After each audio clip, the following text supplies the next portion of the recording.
اور مکہ کے صحرا میں رات کی تیز ہواؤں کی وجہ سے یہ آگ آہستہ آہستہ کعبہ کی طرف جانے لگی، اور اس طرح تاریخ میں پہلی بار پورا کعبہ جلنے لگا۔ کافی وقت تک کعبہ اسی طرح جلتا رہا اور سارے مسلمان یہ منظر دیکھ کر حیران کھڑے تھے۔ یہ سب کچھ آف کورس یزید کی وجہ سے ہوا تھا، لیکن یہ یزید کی زندگی کی آخری بڑی غلطی تھی، کیونکہ جیسے ہی کعبہ پر آگ لگی اس کے کچھ ہی دنوں بعد یزید بن معاویہ مر گئے اور اس کی فوج مکہ پر قبضہ کیے بغیر ہی واپس چلی گئی۔ اب یزید کی فوج تو چلی گئی، لیکن کعبہ کی دیواریں بالکل جل چکی نہیں اور کعبہ بہت ہی کمزور ہو چکا تھا۔ لیکن عبداللہ بن زبیر نے کعبہ کی عمارت کو فوراً ٹھیک نہیں کیا تاکہ پوری دنیا کے مسلمان خود مکہ آ کر یزید کی اس بے شرمی کو اپنی آنکھوں سے دیکھیں کہ اس نے کعبہ کے ساتھ کیا کیا ہے۔ اب جب حج کے لیے مسلمان مکہ میں جمع ہوئے، ان کے دلوں میں بنو امیہ خاندان کے لیے غصہ بڑھنے لگا۔ عبداللہ بن زبیر کعبہ کے سامنے کھڑے ہوئے اور مسلمانوں سے پوچھا کہ ہمیں کعبہ کے ساتھ کیا کرنا چاہیے، جس پر کچھ لوگوں نے کہا کعبہ کو اسی طرح چھوڑ دینا چاہیے، لیکن عبداللہ بن زبیر نے کہا نہیں، کتنی عجیب بات ہے کہ جب ہم میں سے کسی کے گھر کو آگ لگے تو ہم اسے ضرور ٹھیک کریں گے، لیکن اب جب اللہ کے گھر کو آگ لگائی گئی تو ہم اسے ایسے ہی چھوڑ دیتے ہیں۔ جس کے بعد عبداللہ بن زبیر نے خود کعبہ کو دوبارہ بنانا شروع کیا، اور کعبہ کو ایسا نہیں بنایا جیسے آج ہے، بلکہ کعبہ کے سائز کو بڑھا کر کعبہ کو اس طرح بنایا جیسے حضرت ابراہیم علیہ السلام نے بنایا تھا۔ یزید نے اپنی 3 سال کی حکومت میں 3 بڑے کام کیے تھے: کربلا، مدینہ پر حملہ اور کعبہ کو آگ لگانا،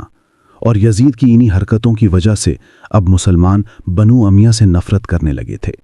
یزید کے مرنے کے بعد اس کا بیٹا معاویہ نیا خلیفہ بنا، لیکن کچھ ہی عرصے بعد بیماری کی وجہ سے وہ بھی فوت ہو گیا۔ لیکن یزید کا یہ بیٹا اتنا زبردست لڑکا تھا کہ اس نے اپنے مرنے سے پہلے اعلان کر دیا تھا کہ میں اپنے بعد کسی کو خلیفہ نہیں بناؤں گا۔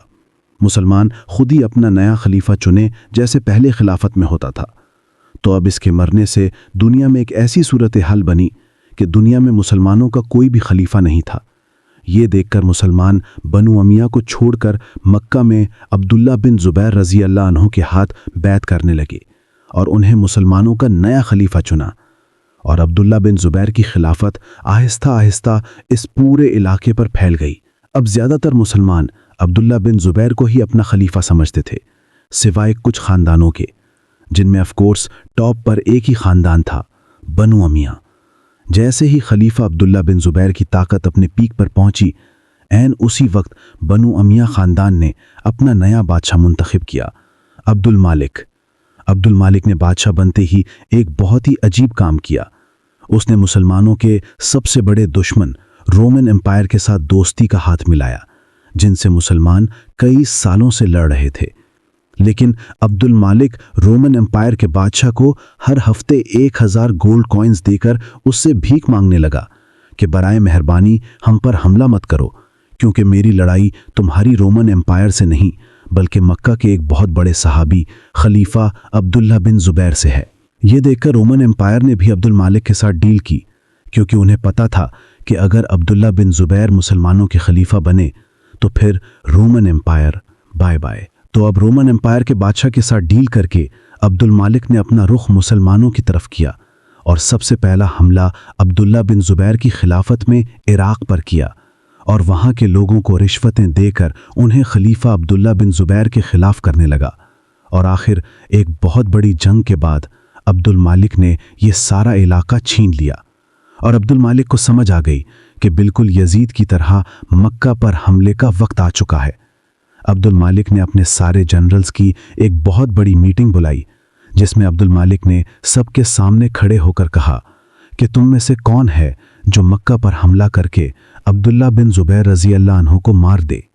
یہ سن کر اس کے سارے جنرلز چپ کر کے بیٹھے ہوئے تھے، کیونکہ وہ دوبارہ کعبہ کے ساتھ وہ نہیں کرنا چاہتے تھے جو یزید نے کیا تھا۔ تو عبد المالک نے دوبارہ پوچھا کہ کوئی ہے جو ہماری بادشاہت کے لیے مکہ پر حملہ کرے، لیکن پھر بھی پورے ہال میں خاموشی تھی۔ آخر عبد المالک کے ایک جوان جنرل نے اپنا ہاتھ اٹھایا، بادشاہ سلامت، میں مکہ پر حملہ کروں گا، کیونکہ میں نے خواب میں دیکھا ہے کہ میں نے عبداللہ بن زبیر رضی اللہ عنہ کو پکڑ کر اس کی کھال اتار دی ہے۔ عبد المالک کے اس بے شرم جنرل کا نام ہم سب نے بچپن سے سنا ہے، اور اس جنرل کا نام تھا حجاج بن یوسف۔ عبد المالک حجاج کی یہ باتیں سن کے بہت خوش ہوا، اور حجاج بنو امیہ کی فوج لے کر پوری سپیڈ مکہ کی طرف بڑھنے لگا، اور مکہ کو ہر طرف سے گھیر لیا۔ اور پھر حجاج بھی عبداللہ بن زبیر رضی اللہ عنہ سے تلواروں کے ساتھ جنگ نہیں کر سکا، تو حجاج نے بھی مکہ کے پہاڑوں پر اپنے توپوں کو کھڑا کیا اور مسجد حرام پر بمباری کرنا شروع کر دی۔ حجاج نے مسجد پر اتنے پتھر برسائے کہ ایک پتھر سیدھا جا کر کعبہ کو لگا۔ کہا جاتا ہے جیسے ہی یہ پتھر کعبہ کو لگا، آسمان میں بجلی کڑکنے لگی۔ یہ دیکھ کر حجاج کی فوج میں خوف پھیل گیا، اور فوجیوں نے اللہ کے عذاب سے ڈر کر اپنے توپوں کو روک دیا اور جنگ سے پیچھے ہٹنے لگے۔ یہ دیکھ کر حجاج خود آگے بڑھا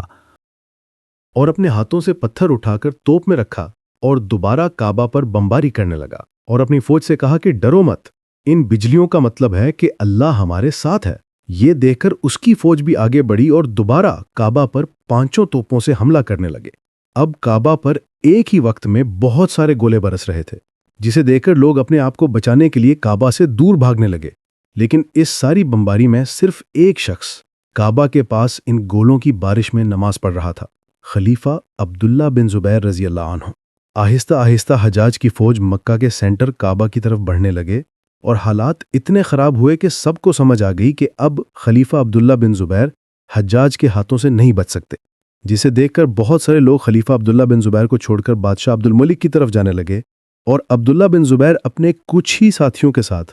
خلافت کو بچانے کے لیے کھڑے رہے۔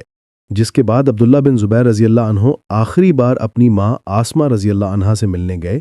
جو ابو بکر رضی اللہ عنہ کی بیٹی تھیں، اور اپنی ماں سے سلام کے بعد کہا کہ آج میری زندگی کا آخری دن ہے، جس پر ان کی ماں نے انہیں بہت دعائیں دیں، اور اسی کے ساتھ خلیفہ عبداللہ بن زبیر اپنی تلوار لے کر حجاج سے آخری لڑائی کے لیے اپنے گھر سے نکلے۔ لیکن آف کورس کچھ ہی دیر میں حجاج کی فوجوں نے عبداللہ بن زبیر رضی اللہ عنہ کو شہید کر دیا۔ لیکن خلیفہ کو مارنے کے بعد بھی حجاج کا غصہ ٹھنڈا نہیں ہوا۔ اس نے عبداللہ بن زبیر کا سر کاٹ کر اسے بنو امیہ کے بادشاہ عبد الملک کی طرف ایک تحفے کے طور پر روانہ کیا، اور عبداللہ بن زبیر کے جسم کو مکہ کے ایک کھمبے پر الٹا لٹکا دیا، تاکہ سارے مسلمان یہ بات اچھی طرح جان لیں کہ بنو امیہ کے خلاف بغاوت کرنے کا انجام کیا ہوگا۔ جس کے بعد حجاج نے حکم دیا کہ عبداللہ بن زبیر کی ماں آسمہ بنت ابو بکر کو بالوں سے گھسیٹ کر میرے پاس لایا جائے۔ لیکن جب وہ نہیں آئیں، حجاج خود ان کے پاس گیا اور ان سے کہا کہ دیکھا آپ نے کہ میں نے آپ کے گمراہ بیٹے کو کیسے قتل کیا؟ تو انہوں نے جواب دیا کہ ہاں، تم نے میرے بیٹے کی دنیا تباہ کر دی اور اس نے تمہاری آخرت۔ اس طرح جو خلافت پہلے خلیفہ ابو بکر رضی اللہ عنہ کے ساتھ شروع ہوئی تھی، وہ آج انہی کے نواسے عبداللہ بن زبیر رضی اللہ عنہ کے ساتھ ختم ہوگی۔ اب چاہیے تو یہ تھا کہ بادشاہ عبد الملک کعبہ پر بمباری کرنے کی وجہ سے حجاج کو کوئی تو سزا دیتا، لیکن نہیں۔ کعبہ پر بمباری کے بعد عبد الملک نے حجاج کو سزا دینے کی بجائے اسے پورے عراق اور ایران کا گورنر بنا دیا۔ جانے سے پہلے حجاج نے کعبہ کو گرا کر اسے دوبارہ پرانے سٹائل میں بنایا، اور آج تک کعبہ اسی طرح کھڑا ہے۔ مطلب بنو امیہ نے صرف 10 سال کے اندر اندر کعبہ پر 2 بڑے حملے کیے تھے، لیکن اگلے 300 سال تک کسی نے بھی کعبہ پر دوبارہ حملہ کرنے کی ہمت نہیں کی۔ آخر کار تقریباً 300 سال بعد کعبہ پر چوتھا بڑا حملہ ہوا کہ جب عرب میں ایک نیا ایکسٹریمسٹ فرقہ بنا، اور انہوں نے اپنے کیپٹل بحرین سے اعلان کیا کہ دنیا میں ہمارا مہدی آ چکا ہے، اور جو بھی ہمارے اس مہدی کو مہدی نہیں مانے گا اسے ہم مسلمان سمجھتے ہی نہیں۔ لیکن آف کورس اس وقت کی مسلمان سپر پاور عباسی خلافت نے ان کے مہدی کو نہیں مانا، تو انہوں نے غصے میں آ کر مکہ پر حج کے دنوں میں حملہ کر دیا اور ہزاروں حجاج کو مار کر انہیں زمزم کے کنویں میں پھینک دیا۔ لیکن یہاں بھی وہ رکے نہیں، بلکہ انہوں نے کعبہ کے اندر گھس کر اسے لوٹنا شروع کیا۔ انہوں نے کعبہ کا دروازہ اور حتیٰ کہ حجر اسود کو بھی چوری کر لیا اور اسے لے کر واپس اپنے کیپٹل بحرین لے گئے۔ اور یہ اتنی عجیب بات تھی کہ اگلے 22 برس تک حجر اسود کعبہ میں نہیں بلکہ انہی لوگوں کے پاس تھا، اور 22 سال تک لوگ بغیر حجر اسود کے کعبہ کا طواف کرتے تھے۔ لیکن بالکل بنو امیہ کی طرح عباسی خلافت کو بھی کعبہ کی کوئی پرواہ نہیں تھی، اور وہ حجر اسود کو چھوڑ کر اپنی عیاشوں میں گم تھے۔ لیکن آخر 22 سال کے بعد ان لوگوں سے ڈیل کر کے حجر اسود کو دوبارہ کعبہ میں لگا دیا گیا، جہاں وہ آج تک پڑا ہے۔ اب یہ تو تھی 1000 سال پرانی باتیں، لیکن کعبہ پر آخری حملہ آج سے صرف 50 سال پہلے ہوا،